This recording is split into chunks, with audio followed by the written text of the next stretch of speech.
안녕하세요. 여동생이라면 껌뻑 죽는 남자와 결혼해서 애까지 빼앗길 뻔했네요. 저는 결혼한 지 3년 차 30대 주부예요. 남편과 저는 요리교실에서 만났어요. 남편은 요리 강사였고 저는 수강생이었지요. 수강생들을 대하는 상냥하고 자상한 남편에게 반한 제가 먼저 사귀자고 문자를 보냈고 그렇게 우리는 연인이 되었지요.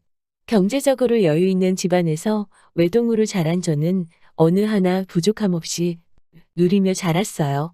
하지만 형제나 자매가 있는 친구들은 많이 부럽더라고요. 특히 언니나 오빠가 있는 친구들 말이죠.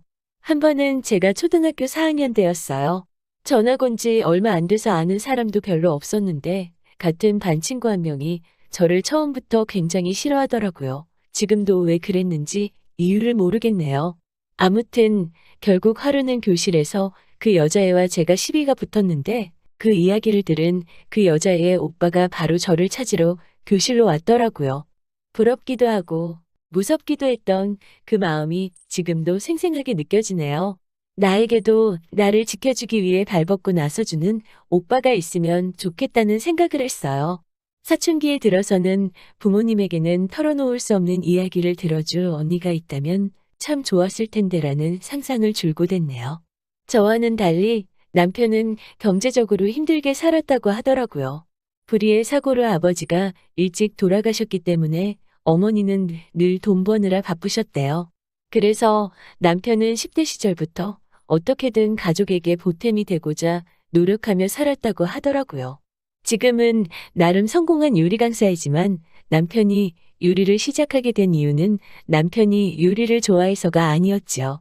일단은 외식을 하기 어려운 살림살이지만 가족에게 맛있는 음식을 원 없이 해주고 싶다는 꿈이 있었고 먹고 살기 위해서는 기술을 익혀야 한다는 현실적인 이유가 있었기 때문이라고 하더라고요. 남편에게는 6살 차이가 나는 여동생이 있어요. 남편은 여동생에게 참 급지네요. 남편의 아버지가 돌아가셨을 때 여동생은 겨우 4살이었기 때문에 아버지의 사랑을 제대로 받아보질 못했다며 남편은 늘 여동생을 안쓰럽게 여기더라고요. 그런 남편의 모습에서 저는 제가 바라던 오빠의 모습을 봤지요. 그래서 남편과 결혼하면 남편이 저에게도 이런 관심과 사랑을 주리라 믿어 의심치 않았어요. 그리고 늘 혼자라고 생각했던 제 인생에 오빠 같은 남편과 여동생이 동시에 생긴다고 생각하니 기쁜 마음이 컸고요. 사람들은 아가씨와 올케는 영원히 가까워질 수 없는 사이라고 말했지만 저는 우리는 다를 거라는 막연하지만 확신이 있었지요. 지금 생각해보면 제가 얼마나 오만했었는지. 일단 아가씨는 저희를 정말 잘 따르기는 해요. 남편한테는 아빠, 저한테는 엄마라고 부를 정도로요. 자기는 일명 아가씨 집 같은 거 너무 싫다면서 제가 집안일을 하고 있으면 조금씩 거들어 주려고 노력하더라고요. 어디 놀러 갈 때 용돈이 부족하면 애교도 부리고요. 이런 아가씨의 모습에 처음엔 정말이지 조금 큰딸이 생긴 것 같은 기분도 들더라고요. 정말 좋았어요. 그런데 막상 살면서 겪어본 남편과 아가씨의 관계는 제가 생각한 것보다 훨씬 더 가깝고 친밀하더라고요. 하루는 아가씨가 어머님의 반찬을 전해주러 잠깐 집에 왔을 때였어요. 당시 저는 약속이 있어서 잠시 집을 비웠었지요. 아가씨가 온다는 소리에 헐레벌떡 집으로 돌아왔는데 신발장에 아가씨 신발하고 남편 신발은 있는데 둘이 보이지를 않더라고요. 어디 있나 생각하는 찰나 화장실에서 아가씨와 남편의 웃음소리가 나더라고요. 느낌이 쎄해서 화장실 문을 열자 남편은 욕조 안에 앉아서 목욕을 하고 있고 아가씨가 남편의 등을 밀어주고 있더라고요. 제가 화장실 문을 열었는데도 아가씨와 남편은 전혀 당황하는 기색이 없더라고요. 순간 화가 난 제가 화장실에서 나오자 남편이 오히려 저에게 애 무한하게 뭐 하는 거야? 라며 저에게 싫은 소리를 하더라고요. 결국 남편의 성화의 아가씨에게 미안하다고 하고 흐지부지 상황을 넘겼어요. 하루는 집에서 빨래를 정리하고 있는데 아가씨가 근처에 지나가다 언니 생각이 났다면서 왔더라고요. 그런데 빨래줄에 걸려있는 남편 속옷을 보더니 언니가 이거 산 거예요? 오빠는 예민해서 면으로 된 팬티만 입는데라며 핀잔을 주더라고요. 결국 그날 밤 제가 이건 너무 도를 지나치는 것 같다고 남편한테 솔직하게 털어놓자 남편이 제가 그렇게 심각하게 받아들일 줄 몰랐다면서 앞으로는 조심하겠다고 하더라고요. 그 이후로는 한동안 특별한 일 없이 잘 지냈어요. 아가씨랑 저희 부부 사이가 멀어지고 한 것도 아니었고, 그저 남편과 아가씨 사이의 유난스러운 일들이 제 눈에 띄지 않았던 거지요. 그런 날들 중 어느 날 아가씨가 소개할 사람이 있다며 저희 집에 데리고 왔어요. 어머님께 인사드리기 전에 저희에게 먼저 보여주고 싶었다면서 말이지요. 작은 카페를 운영 중이라는 아가씨의 남자친구는 누가 봐도 훤칠하고 잘생긴 외모를 가졌더라고요. 아가씨 말이 아가씨가 먼저 반해서 오랫동안 쫓아다녔다고 하는데 그 말이 이해가 가더라고요. 이야기를 나눠보니 생각보다 고지식하다는 느낌은 있었지만 아가씨가 좋다면 된 거지라는 생각에 별말은 안 했어요. 그리고 얼마 뒤 많은 사람들의 축하와 축복 속에서 아가씨는 결혼식을 올렸어요. 정말이지 모든 것이 평화롭고 순탄하게 흘러가는 것만 같았어요. 얼마 전 그 일이 생기기 전까지는 말이지요. 아가씨가 시집가고 얼마 지나지 않았을 때였어요. 남편이 아가씨와 모처럼 둘이서 데이트를 한다고 농담을 던지며 집을 나서더라고요. 제가 남편과 연애할 때부터 아가씨는 걱정이나 고민거리는 오빠인 제 남편과 단둘이 이야기를 하는 편이었기 때문에 저도 그러라 했지요. 그런데 그날 밤 현관을 들어오는 남편의 표정이 영 어둡더라고요. 제가 걱정스러워서 무슨 일이냐고 몇 번을 물었지만 남편은 말하기를 꺼려 하더라고요. 저도 더 이상 캐묻지 않았고요.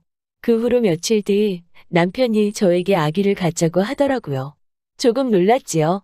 그도 그럴 것이 남편은 사실 아기를 좋아하지 않거든요.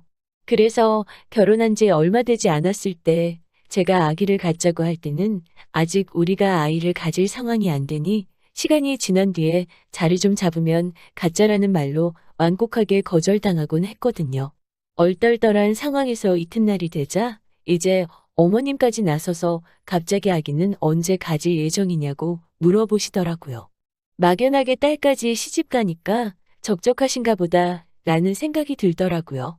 그리곤 그날 점심 무렵 어머님이 집에 오셨어요. 반찬 좀 주러 왔다는 어머님 손에는 웬 한약이 들려있더라고요. 남편 주려고 가져오셨나 생각했는데 어머님은 저 주려고 지어오셨다면서 몸이 따뜻해지고 순환이 잘 되는 약이니 오늘부터 잊지 말고 하루에 2포씩 꼭 마시라고 신신당부를 하시더라고요. 그리고 두어 달이 지났을 무렵 아무리 기다려도 생리가 시작되질 않아서 걱정스러운 마음이 들더라고요. 처음에는 회사 생활 때문에 내가 스트레스를 많이 받아서 그런가라는 생각도 들었지만 한편으로는 혹시나 하는 마음이 들어서 남편에게는 알리지 않고 임신 테스트를 해봤지요. 그런데 세상에 2줄이 나오더라고요. 곧바로 남편에게 전화해 이 소식을 알렸어요. 꽃다발과 케이크를 사들고 퇴근한 남편은 제 손을 꼭 잡고 정말 고맙고 미안하다고 하더라고요. 뭐가 미안한지는 알 수 없었지만 말이죠.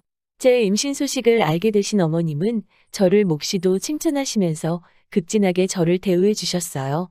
몸에 좋다는 음식은 어떻게든 구해다 먹게 하시고 손발이 따뜻해야 한다면서 어머님이 직접 족욕도 준비해 주시고 반찬이며 뭐며 다 제 입맛에 맞게 준비해 주셨어요.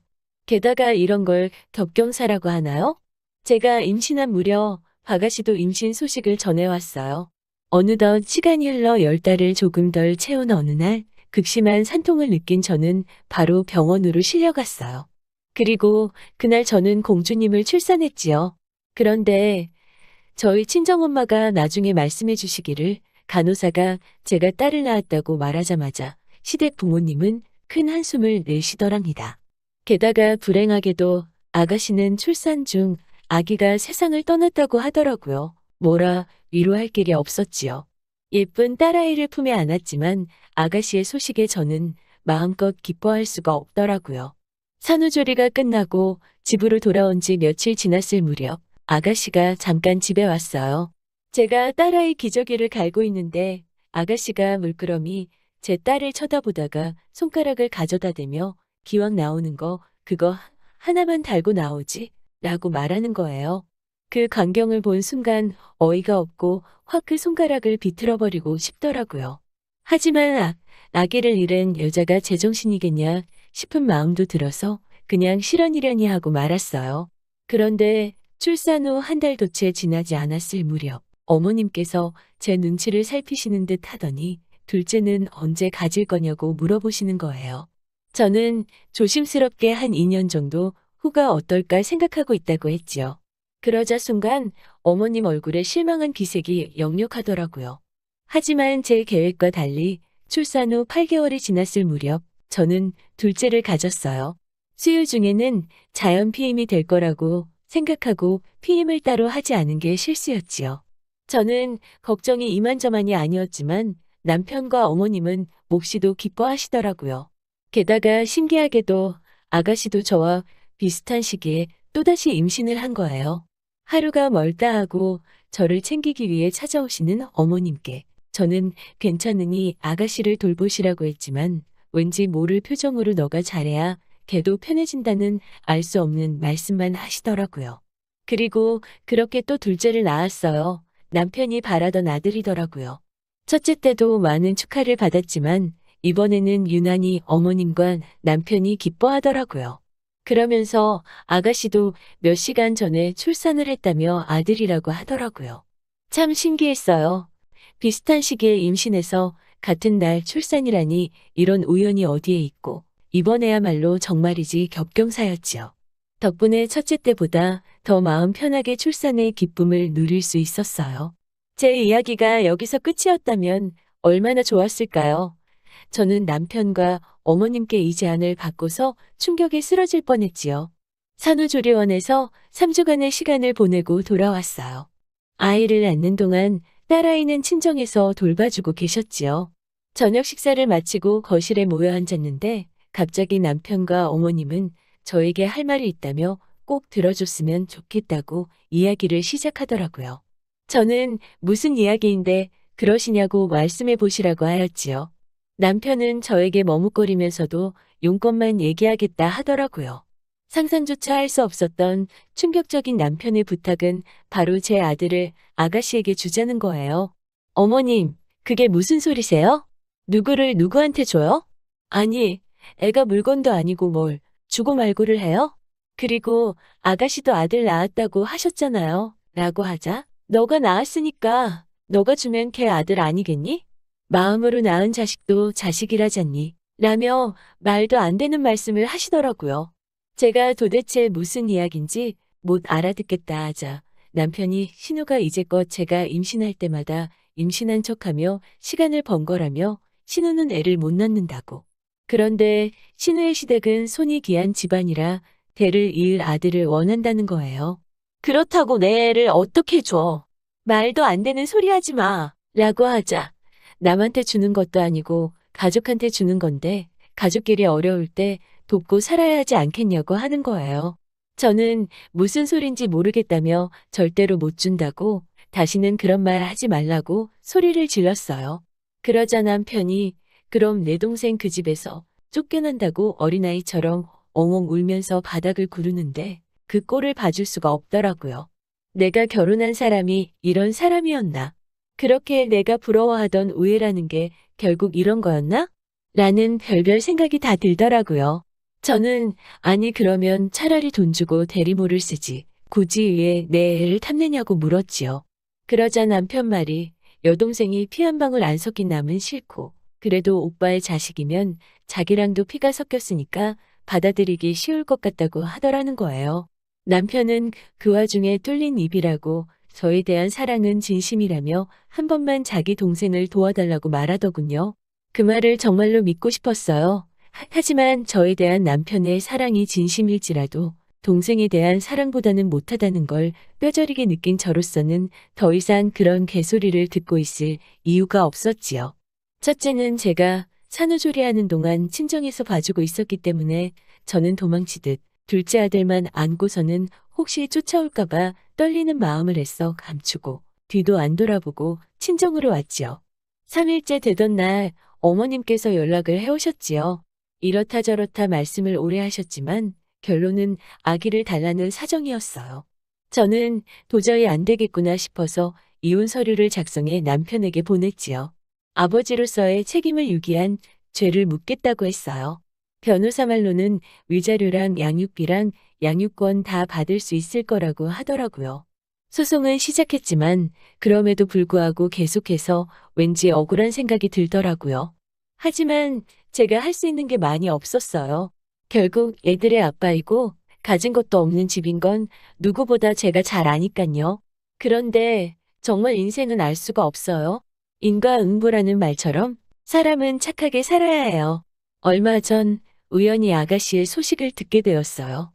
그렇게 지키려고 하던 아가씨의 결혼 생활은 결국 파토가 나고 말았지요. 아가씨가 임신한 척 한 걸 들킬까봐 그동안 아주버님이랑 잠자리하는 걸 피했나 봐요. 넘치는 힘과 욕구를 주체하지 못한 아주버님이 결국 홧김에 몇 번 다른 여자를 안았는데 그 여자가 떡하니 아들을 낳았다고 하더라고요. 손이 귀한 집이라 비록 여자는 마음에 안 들어도 손주를 버리지를 못한 거지요. 그런데 아주버님의 상간녀가 자기는 처분 안 한다면서 배째라는 식으로 버텼나 봐요. 결국 아가씨 시댁에서 이혼하라고 하도 몰아붙여서 결국 맨몸으로 쫓겨나듯 강제 이혼을 당할 판인가 봐요. 칠거지 악이라나 뭐라나요. 뭐 이제 저랑은 상관없는 이야기지요.